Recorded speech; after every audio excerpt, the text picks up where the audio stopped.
अवांजी समातुन ताईं radio voice of Sindh London. साथी न पसां से जे हुअम हीअं थूणियूं हाणे कहीं जे वञो अंगण उभियां।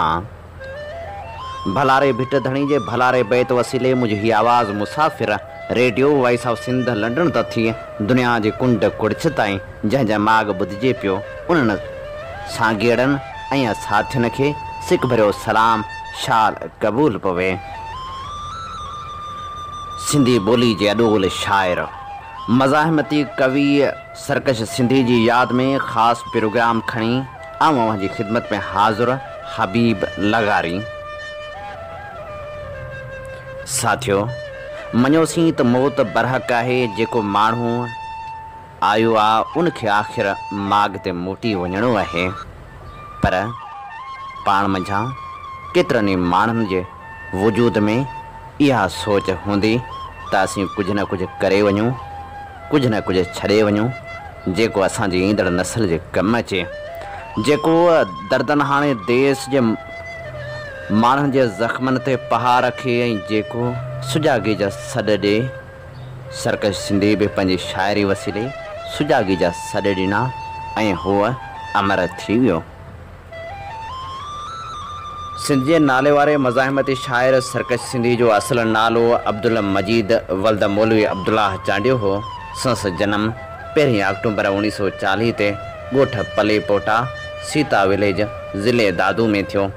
संस वालिद सिंध जो नाले वारो आलम थी गुज़रियो, जंहिंजा केतिरा ई शागिर्द नामवर दीनी आलमनि में शुमार थियनि था, जिन में अलामा ग़ुलाम मुस्तफ़ा कासमी, मौलाना अब्दुल करीम कुरैशी बेर वारो, मौलाना शाह मोहम्मद अमरोटी, मौलाना अली मोहम्मद हक़ानी वग़ैरह क़ाबिल ज़िक्र आहिनि। सरकश सिंधी जो वालिद असल ॾखण लॻ ॻोठ मुला चांडे हाणोके जवाबपुर चांडे ज़िले शिकारपुर जो रहाकू हो, जिते अॼु बि संस ॻोठ आबाद आहे। सरकश सिंधी फ़ारसी अरबी ऐं दीनी तालीम पंहिंजे वालिद खां हासिलु कई। उन खां पोइ 1954 खां 1971 ताईं वारे अरसे में हुन फाइनल मैट्रिक BA ऐं BEd जा इम्तिहान पास कया। सरकश सिंधी 27 दिसंबर 1961 ते तालीम खाते में प्राइमरी उस्ताद तौरु मुक़ररु थियो, जंहिं दौरान 13 साल प्राइमरी उस्ताद ऐं 13 साल हाई स्कूल जे उस्ताद तौरु गवर्नमेंट हाई स्कूल रते दिरे ऐं गवर्नमेंट पायलट सेकेंडरी स्कूल लाड़काणे में पंहिंजो ख़िदमतूं सरअंजाम ॾिनाई ऐं 1987 में रिटायर थियो। सरकश सिंधी शाइरी जी शुरूआति 1954 खां कई। हुन पहिरियां मजबूर वारही, पोइ पावर सैद वाही ऐं आख़िर में सरकश तख़लुस रखी अदबी मैदान में पेर पातो। संस शाइरी जो अहम पहलू मज़ाहिमती अदब आहे, जंहिं खेसि सिंध तोड़े हिंद जी सिंधी माण्हुनि जे दिलनि में वॾी इज़त ऐं मञता ॾिनी। सरकश सिंधी हिकु शफ़ीक़ उस्ताद, तरक़ी पसंद शाइर ऐं क़ौमी कारकुन पिणु हो। सरकश सिंधी सिंध जो उहो मज़ाहिमती शाइर आहे जंहिंजी हर सिट में सिंध ऐं सिंधियुनि सां थींदड़ ॾाढनि ख़िलाफ़ आवाज़ बुलंद थियल आहे। हुन पंहिंजी ज़िंदगी में कॾहिं बि असूलनि ते सौदेबाज़ी न कई। हूअ सिंधी रिवायती सूंहं मोहबत इंसानियत ऐं जबर ख़िलाफ़ मोहबत इंसान जो पैगाम ॾींदो हो ऐं जबर ख़िलाफ़ मज़ाहिमत जो शाइर हो। हुन सिंध जे हालतनि खे ॾिसंदे न सिर्फ़ु हुन दर्दनि दरमाननि जे इज़हार लाइ शाइरी खे पंहिंजे इज़हार जो ज़रियो बणायो, पर अमली सियासी जदोजहद में बि सरवाणी वारो किरदारु अदा कयो। सरकश इनकलाबी ऐं अमली माण्हू हो। संस चवण ऐं करण में को बि तफ़ावत न हूंदो हो। हूअ सदाई ऐं हर हंधि सच चवंदो हो। सरकश पंहिंजी समूरी हयाती GM सैद जे फ़िक्र सां वाॻियल रहियो। हूअ आख़िर ताईं GA सिंध क़ौमी मुहाज़ सां सलाहियल रहियो। उन दौरान GA सिंध क़ौमी मुहाज़ जी कल्चरल विंग जो केतिरो ई वक़्तु मरकज़ी चेयरमैन ऐं जेमिस्ट काउंसिल जो मेंबर पिणु रहियो। सरकश सिंधी अदबी संगत शाख लाड़काणे जो बुनियादी मेंबर ऐं सेक्रेटरी पिणु रहियो। 2006 में सिंधी अदबी संगत जी मरकज़ी इलेक्शन में सेक्रेटरी जनरल जे उहिदे लाइ डॉक्टर ज़ुल्फ़कार सियाल सां चूंड विढ़ियो, पर कामयाब न थी सघियो। जंहिं बाद अदबी संगत जी मेंबरशिप तां इस्तीफ़ा ॾिनाई। सरकश सिंधी केतिरनि ई किताबनि जा मुहाग बैक टाइटल पिणु लिखिया। हुन शुरू में कुछ कहानियूं पिण लिखियूं जेके टेमाही मेहरान में छाया थियूं। संस नावल धरती दिल धर्म किश्तवार रोज़ानी सोभ में छाया थियो। नामियारो शाइर ज़ख़्मी चांडियो संस मारोट हो। सरकश सिंधी केतिराई भेरा जेल पिण वियो। 1988 धारे क़त्ल जे कूड़े केस में केतिरो वक़्तु जेल में रहियो। अगस्त 2000 में सिंधी अदबी संगत लाड़काणे जे प्लेटफार्म तां पंहिंजी सेक्रेटरीशिप वारे दौर में दोस्तनि ऐं अदीबनि सां गॾिजी कालाबाग डैम जो अलामती जनाज़ो कढियाई, जंहिं दौरान पुलिस जे पुरतशद कार्रवाई जे नतीजे में लाड़काणे जे ॿियनि अदीबनि सां जेल पिण वियो। उन खां सवाइ मज़ाहमती शाइरी पढ़ण ते वक़्त बेवक़्तु मथसि केतिरा ई केस पिण दाख़िल थिया। सरकश सिंधी पंहिंजी समूरी उमिरि ख़ुददारी में गुज़ारी। समूरी उमिरि शहर में साइकिल ते घुमियो। संस ज़िंदगी जे आख़िरी अरसे में अमर सिंधु ऐं जामी चांडीअ मथसि केस दाख़िल करायो, जंहिं सबबु केतिरो ई वक़्तु रूपोशी में गुज़ारियाई। ही नामवर अदीबनि जे सख़्तु तनक़ीद जो निशानो बणियो, जंहिंजी मोट में सच था मर्द चवनि किताब लिखी पाण ते लॻाए इल्ज़ामनि खां आजो करण जी भरपूर कोशिशि कयाई। सरकश सिंधी कुझु समाजी अॻुवाननि पारां मथसि कयल केस खे सुप्रीम कोर्ट में चैलेंज कयो, जेको केस बाद में कोर्ट जे हुकुम ते सी क्लास में ख़ारिज कयो वियो। सरकश सिंधी जी शाइरी केतिरनि ई फ़नकारनि ॻाई, जिन में उस्ताद गुलज़ार अली ख़ान जे आवाज़ में ॻायल ज़ुबान रत सां भरी पई आहे। ए दिले आरज़ू ग़ैर जो हर सितम सरमद सिंधी जे आवाज़ में ॿी कहिड़ी धरती ॾेवनि जे हिन धरती वारनि जी पुट पारत थई। शमन अली मीराली जे आवाज़ में ॻायल रास आई न हिकिड़ी घड़ी तो सिवा अहमद मुग़ल जे आवाज़ में ॻायल कावड़ छॾ तूं कावड़ छॾ ही कावड़ तुंहिंजी मारींदी बेहद मक़बूल थिया। उन खां सवाइ सजण सिंधी आशिक़ निज़ामाणी फ़क़ीर मुज़फ़र अली दाए दीदार हुसैन समय असलम तुनिए बादल राही ॿियनि फ़नकारनि तोड़े फ़नकाराउनि संस शाइरी ॻाई आहे। सरकश सिंधी 2000 ईस्वी बाद कैंसर जे मुज़ी मर्ज़ में मुब्तला रहियो ऐं ज़िंदगी जा 12 साल उन मर्ज़ सां झेड़ींदो रहियो।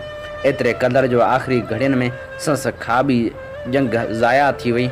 उन दौरान सिंध सकाफ़त खाते तरफ़ां संस माली सहायता पिण कई वई। खेसि हिकु पुटु अब्दुल सलाम ऐं 2 धीअरनि अफ़रोज़ ऐं रज़िया नायाब सरकश सिंधी जो औलाद आहे। सरकश सिंधी जे शाया थियल किताबनि में दर्द दिल, अमन आब हयात, प्यार ऐं आज़ादी, सिंधू गाए थी, समुंड छोलियूं ऐं टहक, जूणियूं जियो जहान जूं, सच था मर्द चवनि, ज़िंदगी जी गूंज शाया थियल आहिनि। जॾहिं त बांहवारा का प्रेम भाषा, धरती दिल धर्म नावल, अखियूं ओताकूं ऐं साणेह जी संग अणछपियल सूरत में पुनीरनि वटि मौजूदु आहिनि। सरकश सिंधी खे केतिरा ई एवार्ड पिण मिलिया, जिन में मेहरान आर्ट्स सोसाइटी नवाबशाह तरफ़ां बहितरीन शाइर एवार्ड पिण मिलियो। सचल सरमस्त यादगार कमेटी ख़ैरपुर तरफ़ां खेसि सचल एवार्ड सां बि नवाज़ियो वियो। हुन 5 मार्च 2012 ते वफ़ात कई। संस आख़िरी आरामगाह लाड़काणे शहर में आहे। संस नाले पुठियां सरकश यादगार कमेटी क़ाइमु कई वई, जंहिंजा सरबराह संस धीअ नायाब सरकश ऐं ख़ालिद चांडियो आहिनि। सरकश सिंधी वफ़ात ते लिखियल तासरात ऐं मज़मून ते मुश्तमिल हिकु किताब छा चवां त छा हुयो नाले सां संस पहिरीं वरसी ते छपाए पधिरो कयो वियो, जंहिंमें संस शाइरी जो किताब बाहुन वाराका पिण शामिल आहे। हीअ किताब नायाब सरकश ऐं साजिद चांडे सहेड़ियो आहे। तोड़े जो हाणे सरकश असां वटि मौजूदु न आहे, पर संदसि शाइरी अॼु बि संस मौजूदगी जो अहसासु ॾियारे थी। देस धरती लाए विणदे मार जा तू समय दिया बिन ते मार जा। देस धरती लाए विणदे मार जा तू समय दिया बिन ते मार जा। तू समय दिया बिन ते मार जा।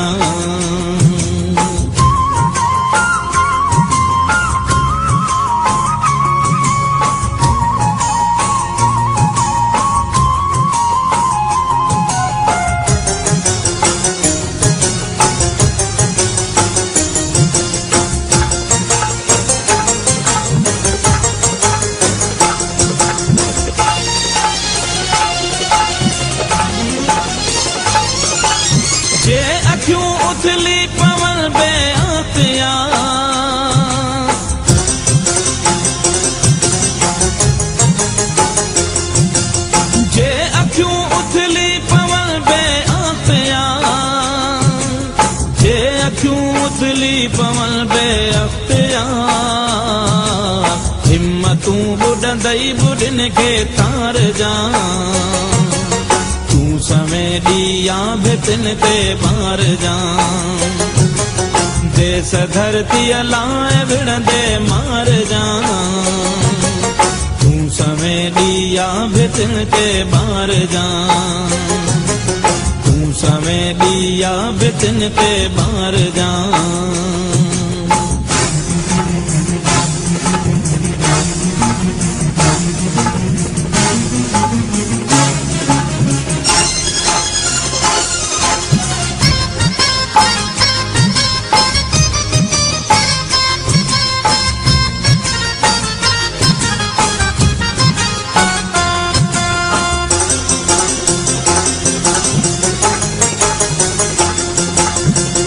अखिन ते हथ खिली करवाए दो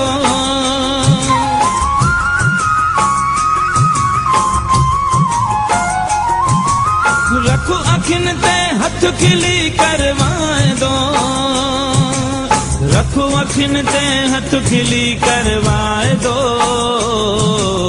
ओम खातिर जी जा जी यार जा समय ॾिया भितिन ते मार जा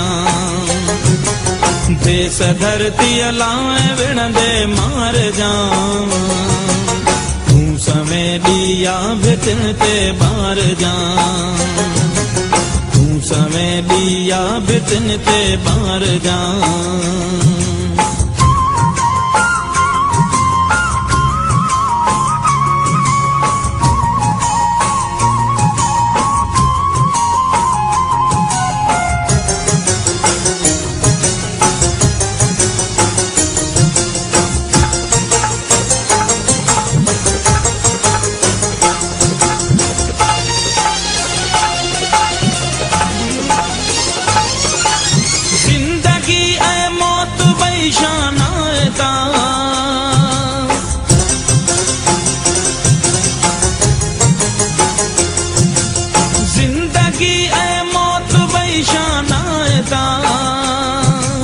जिंदगी ऐ मौत बई शानायता हर घड़ी सरकश बनाए घर जा तूं समय ॾिया भितिन ते बार जा देस धरतीअ लाइ विढ़ंदे मार जा तूं समय ॾिया भितिन ते बार जा देस धरतीअ लाइ विढ़ंदे मार जा तूं समय ॾिया भितिन ते बार जा तूं समय ॾिया भितिन ते बार जा सर्कस सिंधी के भेटा पेश कंदे लफ़्ज़नि जा पोपट उॾारे थो नाम्यारो लेखक ताज जोयो। कोट रनी तहज़ीब जा वारस अख चौधारी रखंदा ईंदा नारिन पंहिंजा वार न वासिया लोक सुदे जा प्यार न वासिया सर्कस सिंधी माण्हू दिल शमशानन वारी रखंदा ईंदा। सिंधी अदब नसर ऐं नज़म जी तारीख़ बाबति शेख अयाज़ जो रायो आहे त उहा हक़ीक़त में भिटाई खां शुरू थिए थी जो सिंध खे हिकु अकीचार खज़ाने वांगुरु मिली वियो। बाक़ी उन खां अॻु में का सिपी को कोड के ॿचार भगल कूड़ा सचा मोती मिलनि था। भिटाई खां पोइ सचल ऐं सामी खे छॾे सारो अदब भिटाई जो वर्जाउ आहे। असां ॾिसूं था त उहा शाइरी सचल सरमस्त सामी खां पोइ कुझु दौर ताईं हली। ख़लीफ़ो नबी बख़्श लिगारी, फ़क़ीर कादर बख़्श बेदल, सूफ़ी सादिक फ़क़ीर, मिस्री शाह इमाम, मंठार फ़क़ीर राजड़, ख़ुश ख़ैर मोहम्मद हिसबाणी, रखियल शाह ऐं ॿिया क्लासिकी शाइर भिटाई जी रिवायत जो तसलसल हुआ। ऐं पोइ सिंधी शाइरी फ़ारसी ऐं उर्दू जे रिवायती असर हेठि अंग्रेज़ दौर जे ख़ात्मे खां विहारो साल अॻु ताईं अहिड़ी वञी रही जंहिंमें ताज़गी ऐं दिलकशी न रही हुई। उन खां पोइ जेका जदीद सिंधी शाइरी सरजी वई त उहा मस्त सिंधू वांगुरु बंद भञी आई ऐं हिकु भेरो वरी सिंधी शाइरी पंहिंजो ओज ॾिठो। जदीद शाइरी में सर्कस सिंधी जो बि पंहिंजो हिकु किरदारु आहे। आउं हिते सर्कस सिंधी लाइ पिणु शेख अयाज़ जो हवालो दोहराइणु चाहियां थो। शेख अयाज़ लिखियो त मजमूई तरह उन मां यानी सरकश सिंधी जी शाइरी मां हिकु कैफ़ियत वाज़ह तौर कबीर जे शहर वांगुरु इज़हार जे थी। कबीरा खड़ा बाज़ार में ले लुखाटे हाथ, घर बारे जो अपना चले हमारे साथ। कबीर बाज़ार में बीठो आहे ऐं लठ उठ जे हथ में आहे ऐं चवे थो त जेको पंहिंजो घर ॿारे सो असां सां गॾु हले। ईअं सरकश जी शाइरी दर्द दिल, अमन आब हयात, प्यार ऐं आज़ादी सिंधू गाए थी ताईं पहुचंदे हिकु रुख रंग इख़्तियार करे वठे थी ऐं हिन क़िस्म जो इज़हार करे थी। दर्द मूड़े था अचनि सरकशी ऐं सिंध में जीअं रोज़ धारिया था अचनि, ईअं सरकश सिंधी बाह जा उला ऐं अमड़ बणिजी सिंध में उभरियो। बाह जा उला ऐं उमड़ बणिजी सिंध में उभरियो ऐं पंहिंजी क़ौमी मज़ाहिमती ऐं मजाज़ी शाइरी ज़रिए उस्ताद बुखारी खां पोइ नौजवान जे दिलनि जो आवाज़ बणिजी वियो। हुन समाजी शऊर, तिब्काती शऊर ऐं क़ौमी शऊर जा वाहुड़ वहाए छॾिया। हिन धीअ विहारे आ छॾी पेट गुज़र लाइ गैरत जो उरह नोट ते निर्वार पियो आहे। धरती ऐं औरत सरकश जी शाइरी जा मोहरक रहिया आहिनि। धरती ऐं सरती सरकश जी शाइरी जी हद कमज़ोरी रही आहे। कमज़ोरी हुजे बि छो न, ॿिए धरती ऐं औरत तख़लीक़ जा सरचश्मा रहियूं आहिनि। नलके हेठां निगरी कपिड़ा धोईंदे सारे सर्जनहार खे छोरीअ छाती ॾे छाती घोरी तूं, भातीअ भातीअ ॾे छाती घोरी तूं, जूअर संग झलिया झार झुकी पई, हिन हयाती ॾे छाती घोरी तूं। ईअं सरकश जो तख़लीक़ी सफ़र समुंड छोलियूं टहक खां वधंदे ज़िंदगी जी गूंज ताईं पहुतो ऐं संसद ज़िंदगी जी उहा गूंज पुॼाणी ते वञी पहुती।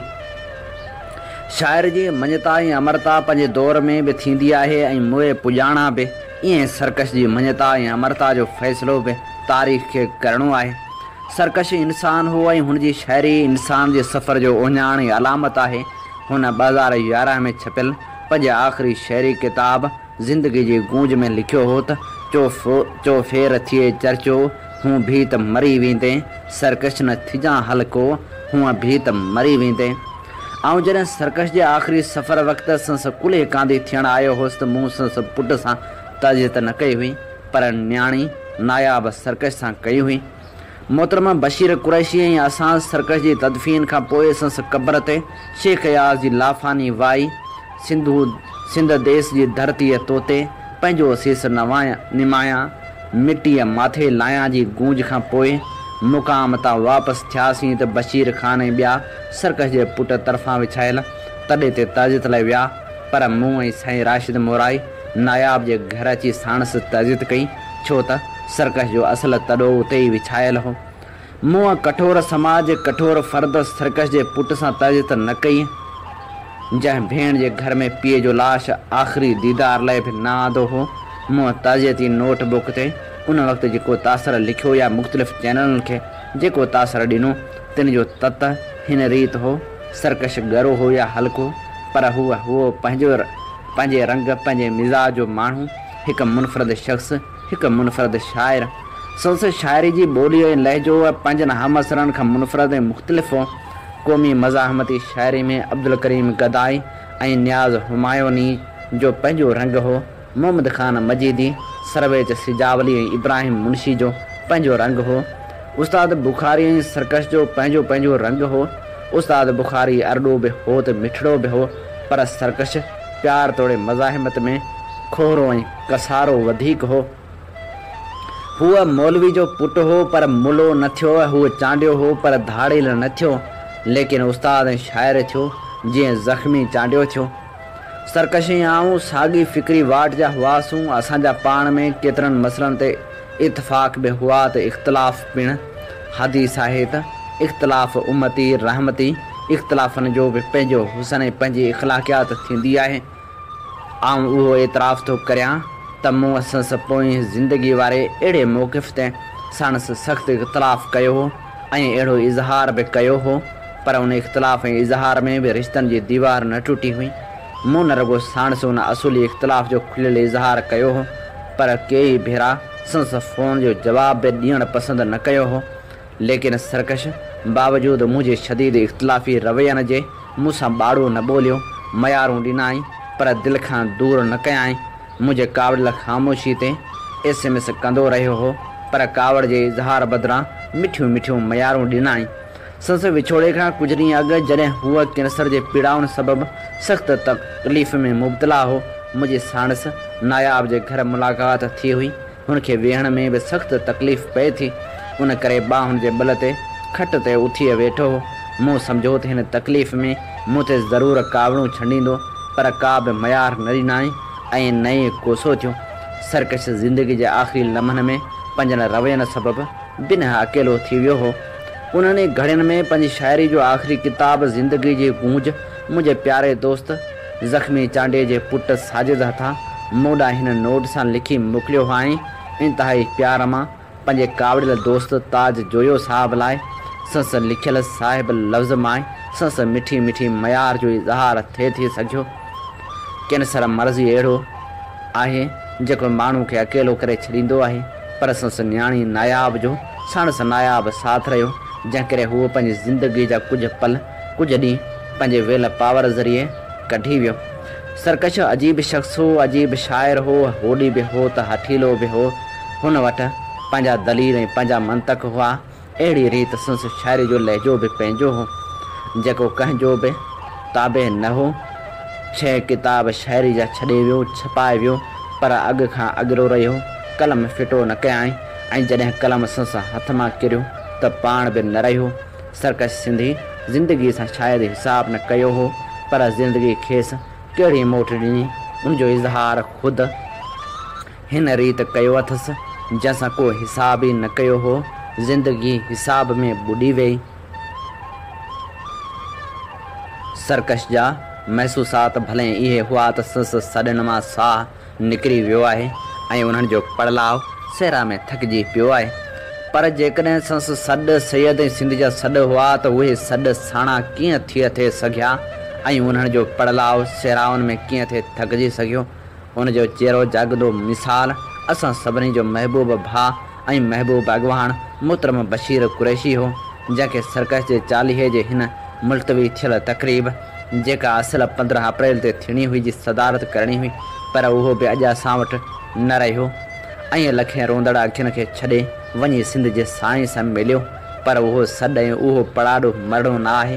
पहिरियों सैयद सनतां सदको ऐं पोइ पंहिंजे मनतां सदको सरकश इहो बि चयो हो, सिंध न छोरी थिए दुआऊं सभु घुरो, दुखंदो दर्द रहे छेण न भोरी न थिए। अॼु सैयद जे सचे पैरोकार बशीर कुरैशी जे विछोड़े जो ग़म पिणु असां खां इहा तक़ाज़ा थो करे त सिंध छोरी न थिए ऐं छेण न भोरी न थिए ऐं हीअ समूरो कमु ताक़त ॿधी ऐं इतिहाद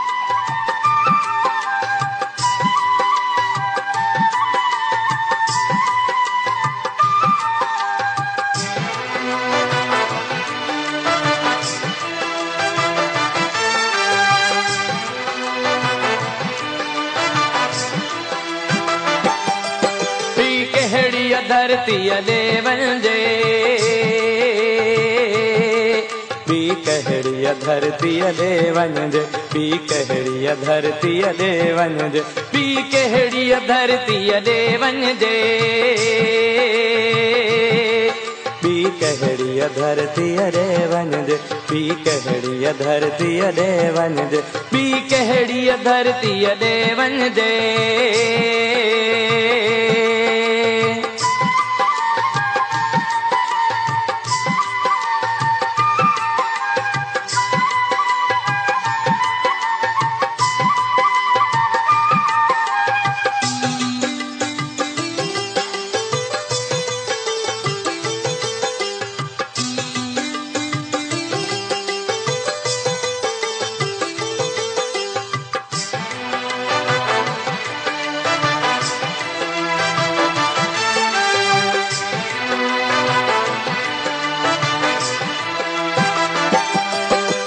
खिलंदे खिलंदे खीकारा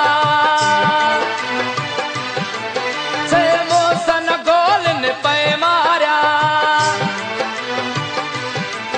जैनी अदना नुकसान खणी बी कहड़ी धरती दे वंजे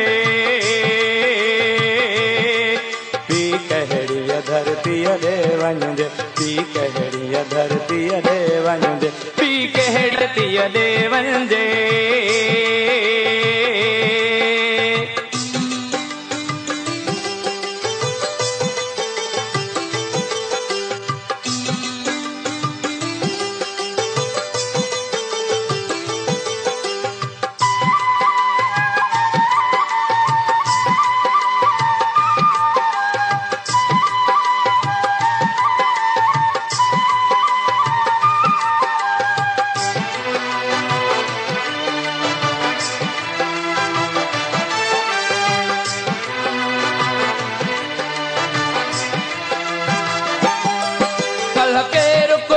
अॼु केरु कुठो कामा मुठी को पीउ मुठो ही घोटनि जा गुलदान खणी पी कहिड़ीअ धरतीअ ॾे वञिजे पी कहिड़ीअ धरतीअ ॾे वञिजे पी कहिड़ीअ धरतीअ ॾे वञिजे पी कहिड़ीअ धरतीअ ॾे वञिजे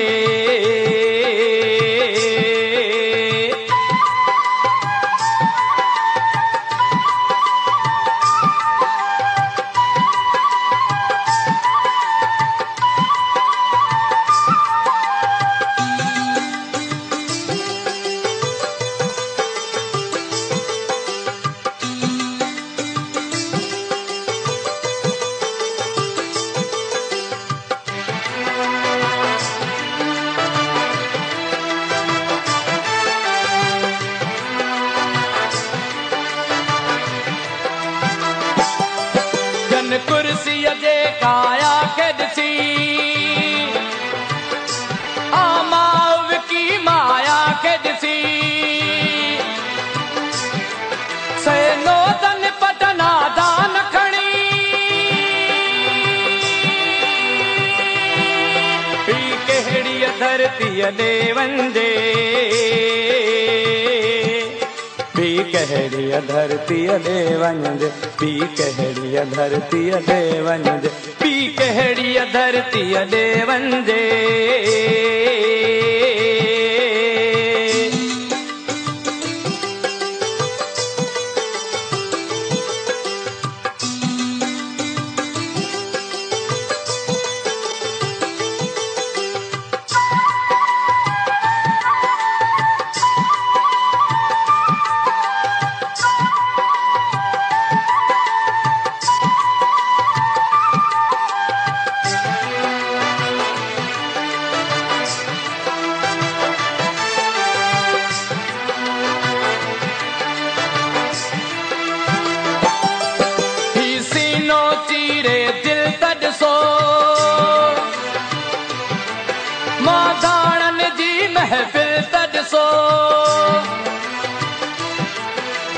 तंद ततल जी तान खणी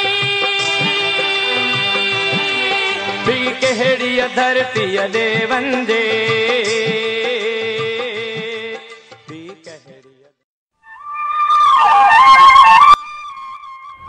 सरकश सिंधी खे भेटा पेश कंदे सहाफ़ी ऐं लेखक यूसुफ सारंग लिखे थो हिन मुल्क जे 61 साला ॼमार ख़ैरनि सां सिंध खे अलमनि जी सरज़मीन बणाए छॾियो आहे। सियासी मुआशी इक़्तिसादी ऐं समाजी लिहाज़ खां त सिंध खे पंहिंजी तारीख़ी महवर खां थेड़े ख़तरनाक सूरतहाल जो शिकार बणायो वियो आहे। ॻाल्हि रुगो हिते ई नथी खुटे सिंध जा उहे अदीब जेके पंहिंजी सॼी ॼमार में रुगो ज़मीर जे आवाज़ ते लबेक चवंदा रहिया आहिनि। जिन अदीबनि ऐं शाइरनि जो कलम सिंध वतन जी मिटी खे बसजूद रहियो आहे, उन्हनि अदीबनि ऐं शाइरनि खे बि निंढको करे सिंध जी शऊर खे इहो अहसासु ॾियारण जी कोशिशि कई वेंदी रही आहे त सच खे अहमियत ॾियण जी खेनि सज़ा ज़रूरु भोगणी पवंदी ऐं सिंध जो सरकश सिंधी बि अहिड़े ई सज़ा जे पुलसरात तां गुज़रियो। सरकश बीमारी खे त भोगियो पर सरकार जी बेहसी जे ट्यास ते पिणु टंगियल रहियो। हिकिड़ो अहिड़ो ट्यास जेको पंहिंजे वतन जी मिटी सां मोहबत कंदड़ कलमकारनि लाइ कंहिं न कंहिं मोड़ ते आॾो अचिणो आहे। सरकश सिंधी पंहिंजी सॼी जमार में सिंध जी सूंह ऐं आज़ादगी जा गीत सर्जंदो रहियो। हूअ पंहिंजी शाइरी ज़रिए न रुॻो सिंध जे अहजन सिंधी माण्हुनि जे ॾुखनि ऐं ॾाखड़नि जी अकासी कंदो रहियो, पर सिंध जे हिन सरकश सिंधी पंहिंजे वतन जे माण्हुनि जे हथनि में मज़ाहिम जी चीच ॾियण जी बि कोशिशि कई। छाकाणि त सरकश ॼातो थिए त जॾहिं जबर जो मांगर मच्छर जी कमज़ोरनि ते थूणा हणणु लॻे, तॾहिं मज़लूमनि ऐं महकूमनि खे मुरड़ो बणिजी जबर जे खून ख़वार मच्छ जे काकड़ी ताईं मज़ाहिम जा सुआ हणा पवंदा आहिनि। जेकॾहिं इहो चइजे त सरकश सिंध जे रिवायती सूंह मोहबत इंसानियत ऐं जबर ख़िलाफ़ मज़ाहिम जो शाइर आहे त इहो ग़लति न हूंदो। हूअं बि अॼोके दौर में या अहिड़े दौर में जॾहिं सिंध जे कलमकारनि जी घणाई पंहिंजे कलम खे सरकार जे हुज़ूर में पेश करण लाइ क़तार में बीठल हुजे, तॾहिं सरकश जहिड़नि अरड़नि शाइरनि जी अहमियत उन करे बि वधी वेंदी आहे जो उहे पंहिंजो कलम सिंध जे कारड़नि ऐं कोजड़नि मारूड़नि जी अमानत सम्झी मिटीअ जी मोहबत जा गीत सर्जण लॻंदा आहिनि। तव्हां ॾिसो, ही जेके अॼोका सिंध जा अदीब आहिनि उन्हनि वटि सिंध ॻोल्हे कान लभंदी। उन्हनि पंहिंजे कलम खे सरकार जी ख़ुशनुदी लाइ लग्ज़री ज़िंदगी गुज़ारण जो ज़रियो बणाए छॾियो आहे। दरअसल उहे अदीब जेके सिंध जी सूंह जा इनकारी आहिनि, सिंध जे मसइलनि ऐं सिंधी माण्हुनि जे मुश्किलातनि जे सबबनि ते पर्दा विझी सरकार खे पैगाम ॾेई रहिया आहिनि त असां बि कूड़ जे किले में कुॾूं पिया ऐं तव्हांजो कमु करे रहिया आहियूं, तंहिं करे असांजी ख़ाली झोली ते बि नज़रे करम ऐं नज़रे इनायत कयो।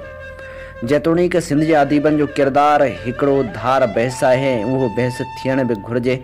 अदीबनि जे किरदार ते बहस उन करे बि ज़रूरी आहे छाकाणि त सिंध जे मौजूदा हालतनि में सिंधी अदीबनि जी घणाई जो जेको कुटीअ खाइण जहिड़नि मजननि जो किरदारु आहे, उन्हनि खे अवाम जी अदालत में आणे बीहारणु खपे। अवाम खे ॼाणणु घुरिजे ही जेके ॻाढ़नि ॻलड़नि जा असीर अदीब आहिनि उहे शाइरी खे ज़हनी अयाशी जो ज़रियो बणाए तरक़ी पसंदी जे नाले ते रुजत पसंदीअ खे हथी वठाइनि पिया। बदकिस्मती सां सिंधी अदबी संगत जेका तरक़ी पसंद अदीबनि जी तहरीक हुई, उहा बि अॼुकल्ह सरकार जी ख़ुशनुदी में जुतियूं घसाईंदड़ अदीबनि जे हथ चढ़ी वई आहे। उहो ई सबबु आहे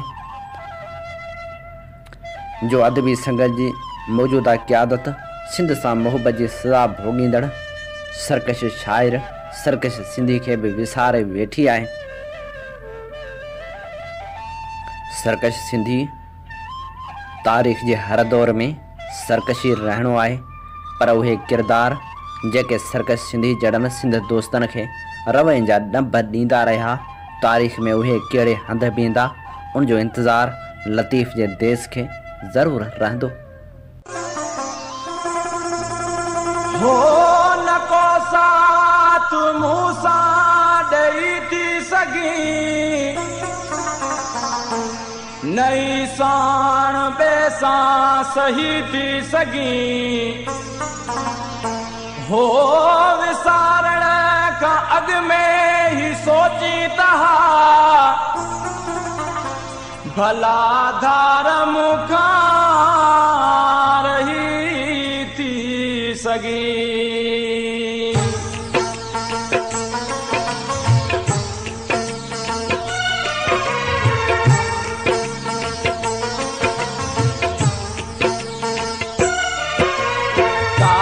छॾ तूं कावड़ छॾ हीअ कावड़ तुंहिंजी मारींदी।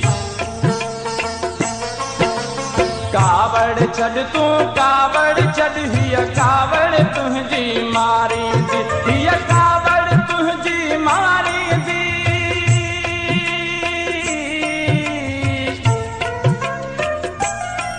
हीअ कावड़ तुंहिंजी मारींदी, पर हिकिड़ी मुर्ख जी यारी। कावड़ छॾ हीअ कावड़ तुंहिंजी मारींदी। हीअ कावड़ तुंहिंजी मारींदी। हीअ कावड़ तुंहिंजी मारींदी, पर हिकिड़ी मुर्ख जी यारींदी। कावड़ छॾ तूं कावड़ छॾ हीअ कावड़ तुंहिंजी मारींदी। कावड़ छॾ तूं कावड़ छॾ हीअ कावड़ तुंहिंजी मारींदी।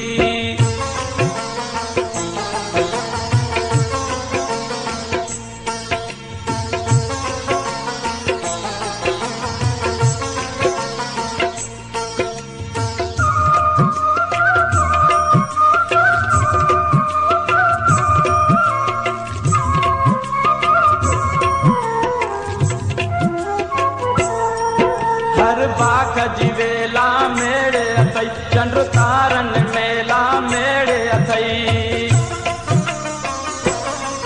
हर बाख जी वेला मेड़े अथई चंड तारन मेला मेड़े अथई ही रूह विरूह बि मेड़े अथई ही पंहिंजी सूह बि मेड़े अथई अंदाज़ अनाज बि मेड़े अथई ऐं राज नियाज बि मेड़े अथई ससु इह जो सदाऊं मेड़ो अथई लूरीअ जी निविड़त मेड़ो अथई होलीअ जो कसम थई कावड़ छॾ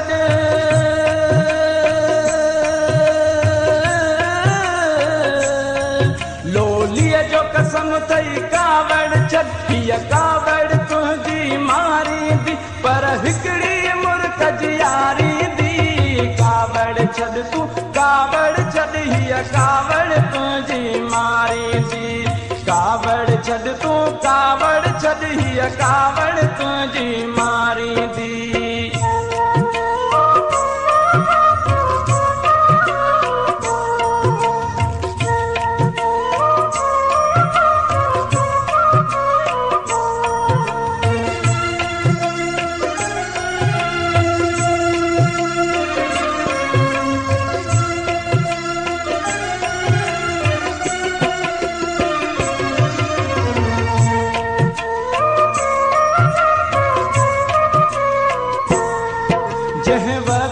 लहंदी चढ़ंदी जेको बि लिखंदी पढ़ंदी जंहिं वक़्त ते लहंदी चढ़ंदी जेको बि लिखंदी पढ़ंदी तंहिं लहण चहण जो कसम अथई ऐं लिखण पढ़ण जो कसम अथई कॉलेज ॾे ईंदी ॾींदी उन अचण वञण जो कसम अथई जो सम्झी सघंदी नाहीं कॾहिं सो सर खां पुछण जो कसम अथई ॿी दिलि त पराई दिलि आ पर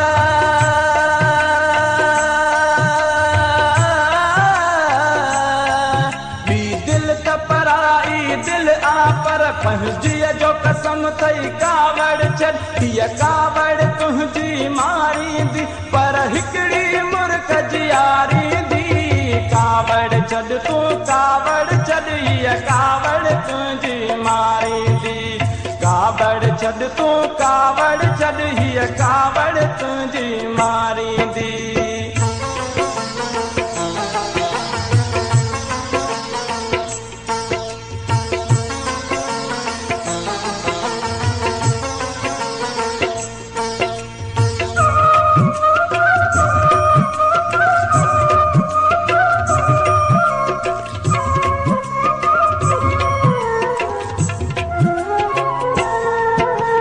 दर्दन मारिया ॾेढ सुतूं अख लुड़कन वारिया ॾेढ सुतूं दिल दर्दन मारिया ॾेढ सुतूं अख लुड़कन वारिया ॾेढ सुतूं पोशन में पहरियल छा पिया आहिनि हिन घर जे जारिया ॾेढ सुतूं हिन सारे जग में जेका थी तंहिं चीज़ प्यारीअ ॾेढ सुतूं ॾस कंहिं कंहिंखे मां मेड़ कयां चई जंहिं तंहिंखे मां मेड़ कयां सरतीअ जो कसम थई कावड़ छॾ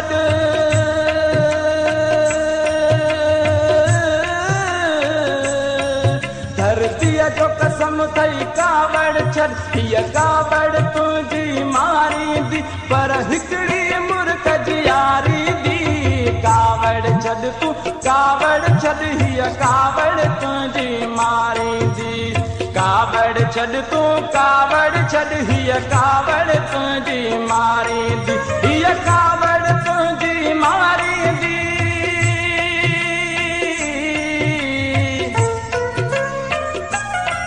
हीअ कावड़ तुंहिंजी मारींदी पर हिकिड़ी मुर्ख जी यारींदी कावड़ छॾ तूं कावड़ छॾ हीअ कावड़ तुंहिंजी मारींदी कावड़ छॾ तूं कावड़ छॾ हीअ कावड़ सर्कस सिंधी जी याद में पेश कयल अॼोको प्रोग्राम पुॼाणी ते पहुतो पंहिंजे मेज़बान हबीब लगारी खे इन दुआ सां ॾींदा इजाज़त वसे भिट तुंहिंजी भलारा सदा सदा देश परदेस सारा वसन कॾहिं सींद सिंध जी न मेरी थिए, कॾहिं मोड़ तुंहिंजा न मुरझाइजनि।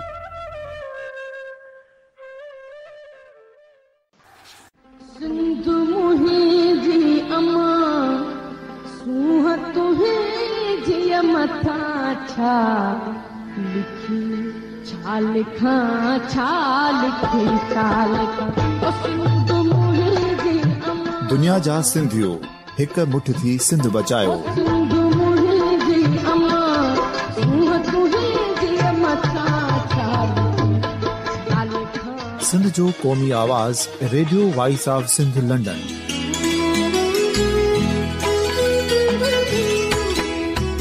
Radio voice of Sindh London पंहिंजी नशरियात में सिंध जी सियासत, समाज, इक़्तिसादियात, तारीख़, क़ौमी उमंगुनि ऐं अख़लाक़ियात मुतलिक़ सिंध जी हक़ीक़ी तर्जुमानी कंदे प्रोग्रामनि खे असराइतो बणाइण लाइ सिंध जे घण घुरनि ऐं धरतीअ सां प्यार कंदड़ अदीबनि, दानिशवरनि, सहाफ़ियुनि, उस्तादनि, वकीलनि ऐं हर तबिके जे मान वारनि सजणनि खे सिंध में शऊरी इनक़लाब लाइ सहकार जो सॾु ॾियूं था। अचो त गॾिजी सूफ़ियुनि ऐं संतनि वारी सिंध जो ओज हिकु मुठ थी वरी वापसि आणण वारे सफ़र जा साथारी बणिजऊं।